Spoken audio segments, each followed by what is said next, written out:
Ayun, hello mga ka-service, kamusta kayo lahat? Sana ay lagi kayo nasa mabuting kalagayan.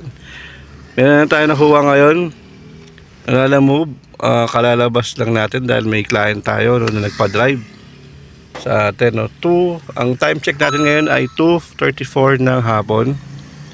Gen 3 to Pasig. So, tawagan na natin to. At try natin kung may load ba to. Wala palang load to. Tawagan ko muna. Okay, traffic dito sa 13 oh.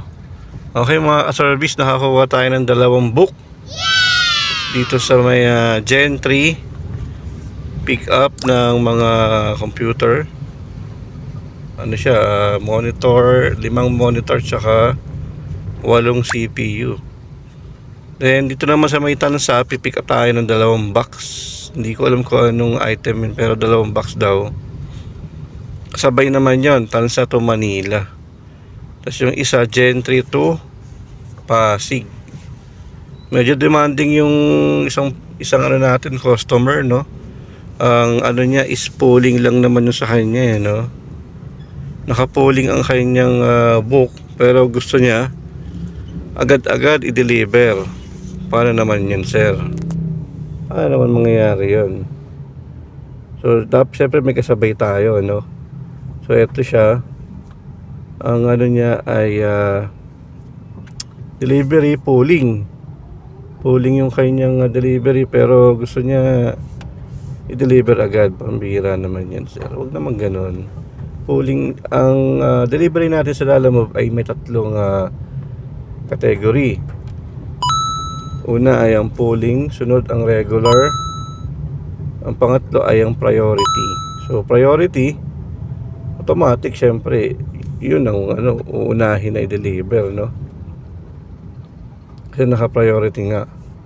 Pero sa pagkakataong ito, maghintay ka, sir. Kasi wala tayong magagawa dyan. Pooling ang iyong binook. Okay, tapos yung isa naman, tansa to Manila, pooling din to. Okay. Kaya yun. Kaya maghintay sila. So ang time check tayo, no, 3:46 ng hapon. Okay mga ka-service, tara, biyahe tayo. Kakatapos lang natin sa service natin sa may ano, client natin. At ngayon naman ay magsa-sideline tayo. Wow. Lalamove papunta ng Manila.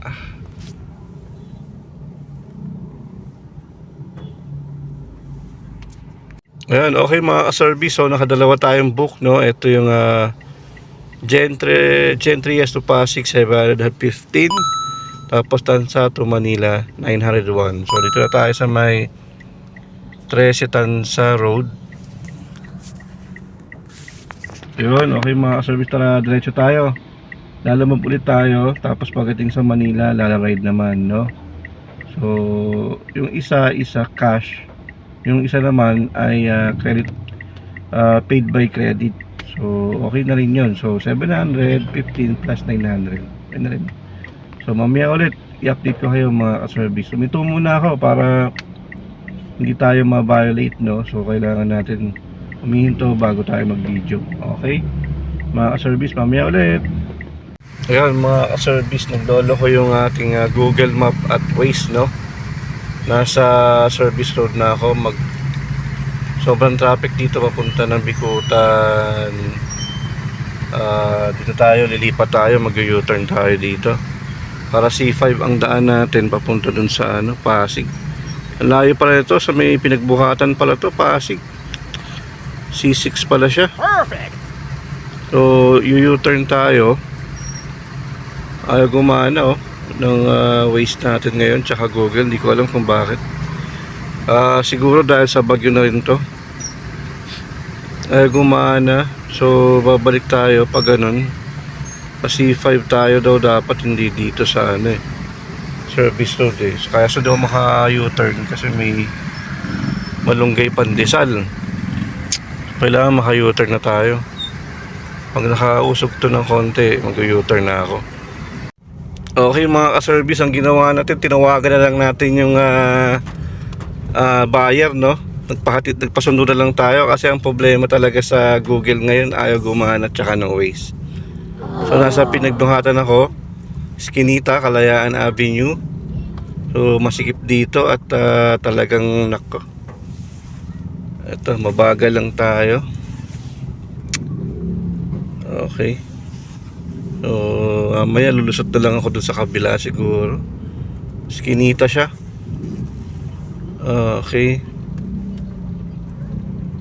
Punong-puno yung ano natin ng CPU tsaka monitor. Ayun. Liwa daw tayo, sabi nung ano. Nakamotor sila, dalawa. Parehas may tattoo. Okay.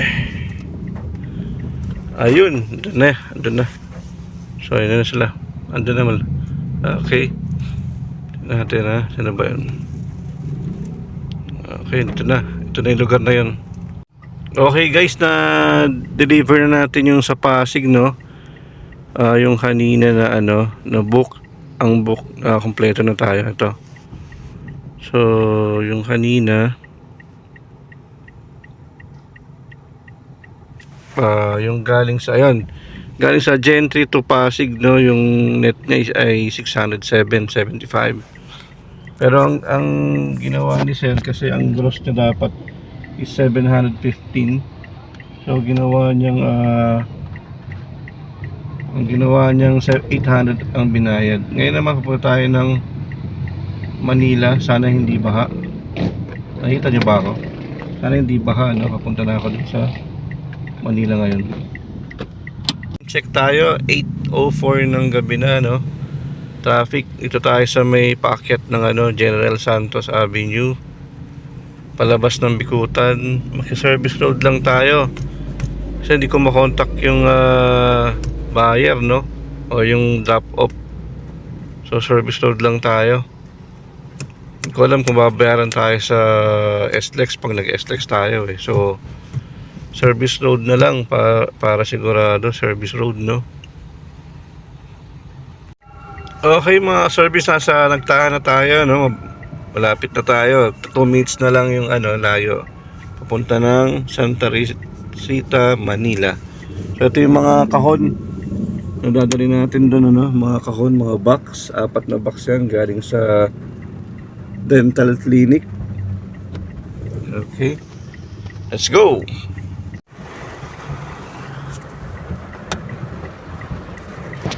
Yan mga ka-service, na baba na natin yung Manila, no? So wala namang ulan dito, wala namang baha dito. So kuha na tayo ng book, pabalik na ng Cavite, no? Hanap na tayo dito. Ito, Bacoor, Doña Cepa, Doña 1115. Kaso paid by credit na naman ito. Try natin to. Bacoor. Ilang oras ba rito? 13 minutes lang mula dito.